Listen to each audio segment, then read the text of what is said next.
So, I'm actually driving home from downtown Vancouver right now. Figured I'd open up the laptop, plug in the Samsung Q2U, and record an episode.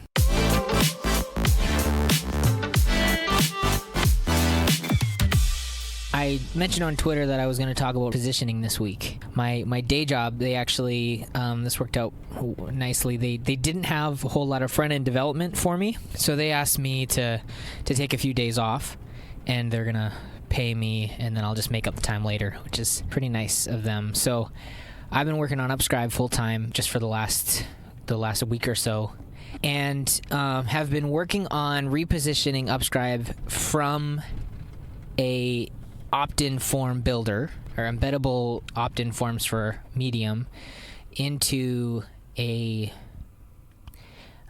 email service provider, basically. It's kind of been a gradual transition where I've just been adding adding ESP features slowly. And the thought behind it is basically, like if you've been following the podcast, Upscribe's revenue has been slowly winding down. And I've been trying to figure out ways to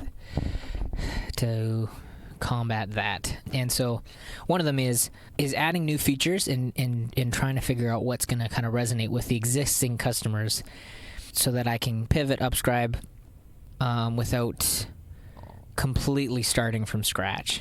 So the first thing that I did was just adding basic newsletter features, so kind of a broadcast feature. You can send an email to all of the subscribers that have subscribed to any of your Upscribe forums, or into individual Upscribe forums. You can segment by form, and people are using that.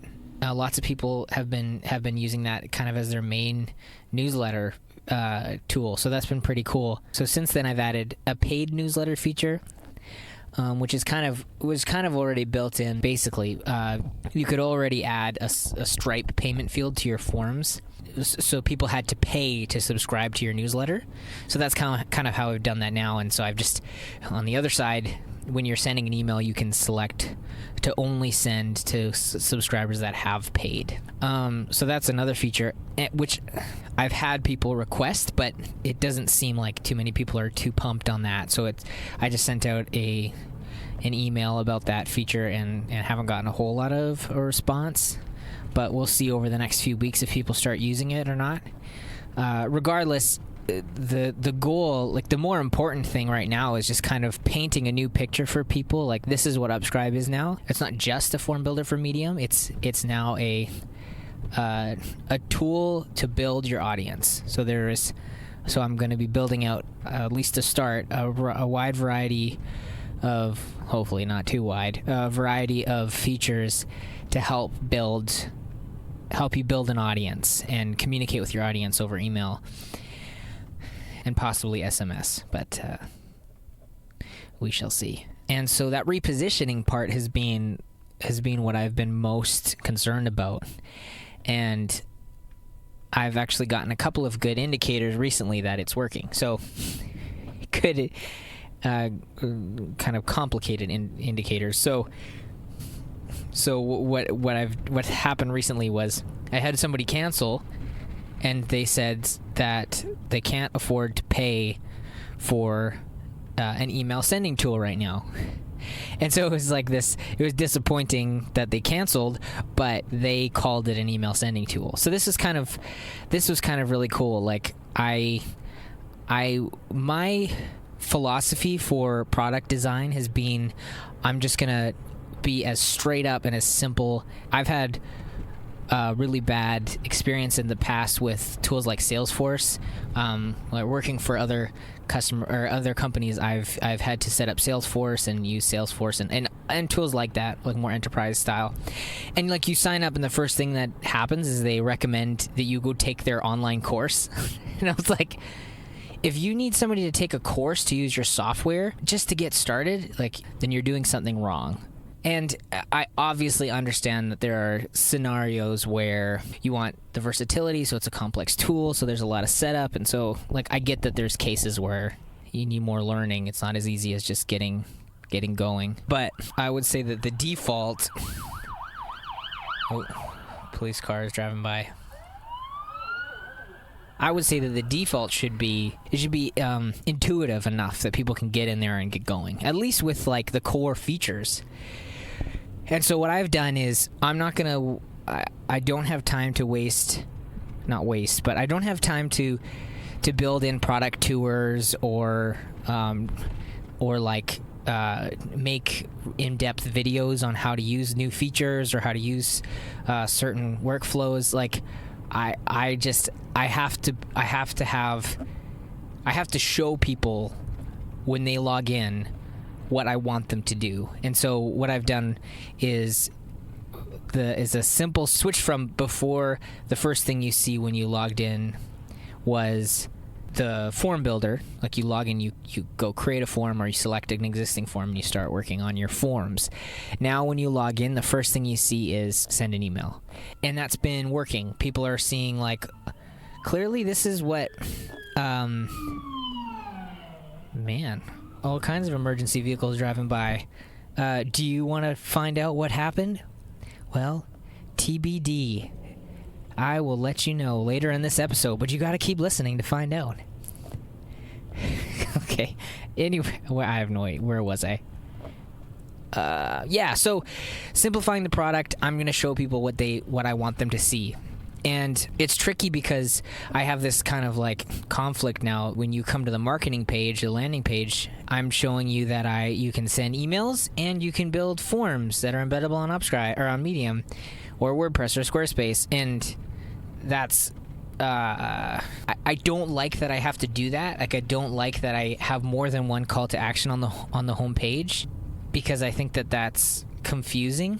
It needs to be really clear. I love products like Bitly or like Revu, where you go to the homepage, you know exactly what the product does. You log in, you know exactly what to do. And so I don't like that I have kind of these two calls to actions, but I have 15 or 16 trials a day happening still. Like there's still a lot of people coming in organically. I'm not paying for new customers right now, and they're all coming for the forms. And so I want that conversion rate to stay up, because hypothetically those people who are collecting emails should be sending email too. And I just need to figure out how to convert those people to using Upscribe as their email sending platform as well as their lead generation platform. But I don't like that I have to do that. I need to continue to work towards the place where the product is positioned so that people are coming in for the email marketing and newsletter management features. I mean, I don't know. I'm still figuring this part out, right? Like, I'm hoping that I'm going to look back at these memories and look back at these episodes in a couple of years and go like, that was so funny when I was first trying to make a go at this. And now it's a successful business. But for all of the success stories, there's always the failures or the stories that go a different route. And so I have no idea where this will go. But I'm hoping that... anyways, blah, blah, blah. This is the downside of doing a podcast by yourself, is I can talk about whatever the heck I want, which can bore you to death. So I'll edit out as much as possible. Updates. So yeah, revenue is kind of been, for Upscribe, has been kind of stagnant at around $49.50. Very specific. That's kind of been where revenue has been hovering around. That's where I'm at there. So then I've got my podcast editing company, a little business that I've started on the side to try and bring in some extra money. And I've got one client there, and then I've got another one. Some friends of mine that are founders they have a podcast, and they're wanting to start editing. They're just getting too busy to do it themselves, and so I'm going to be editing for them. But it's December. People are busy. No one has time for editing podcasts. But anyways, so that's at several $100s a month, that's a nice help right now. With two little boys that eat a lot of food, it's always nice to make some extra money. But I really enjoy editing podcasts. I really like it. There's a couple of different, it hits a few different chords for me. Like my dream, which I've kind of realized in the last year or so, is that eventually I really want to write screenplays for TV and movies, and which is kind of interesting detour from what I've been working on. So with that, there's like a lot of seeing the story and producing a story into something that's interesting and relatable, and where people can follow along and be entertained. And so podcasts are kind of this fun little introduction to that, where I get to, like, a good podcast episode, it takes you somewhere. It is usually a half an hour to an hour, and you've got somebody's attention for that long. It better be entertaining. It better flow. And there's a lot of similarities between a TV episode and a podcast episode. But obviously the work that it takes to produce an episode of a TV show versus an episode for a podcast is like significant difference. So I'm really enjoying that aspect, is like taking out this pause and cutting out this section, because, you know, this was already said, and so I can cut out this whole section. It's like, I read the book On Writing Well. It's a really good book. I think I've posted about it a couple of times. But one of the things that is really preached in that book that I loved was like that a good writer is a good editor. And I just think that transcends into pretty much every type of making. A good coder is somebody who's good at going in and refactoring and making something better. And a good movie editor or screenplay writer is somebody who's able to go back in and make it better and restructure. And like, that's how great works of art are made, is iteration. And so getting to do that with podcast editing has been really cool. That's been really fun. That's where things are at. To be honest, it's been really difficult the last few days. It's a difficult season to be in, to be trying to start a software company, having toddlers, and there's a few people with podcasts in this same kind of space, like the guys from Userfeed and Ad Reform. They also have toddlers, and there's a few other ones, and so it's been really helpful hearing their stories and talking to them a bit about it. But it's like, it's a lot of work, and I've talked about this a bit. Like, I want to be a good dad. That to me is more important than all of this other shit. Like, to be able to be present with my kids, that is the priority. But I have to be a provider. Like, I have to be able to take care of my family.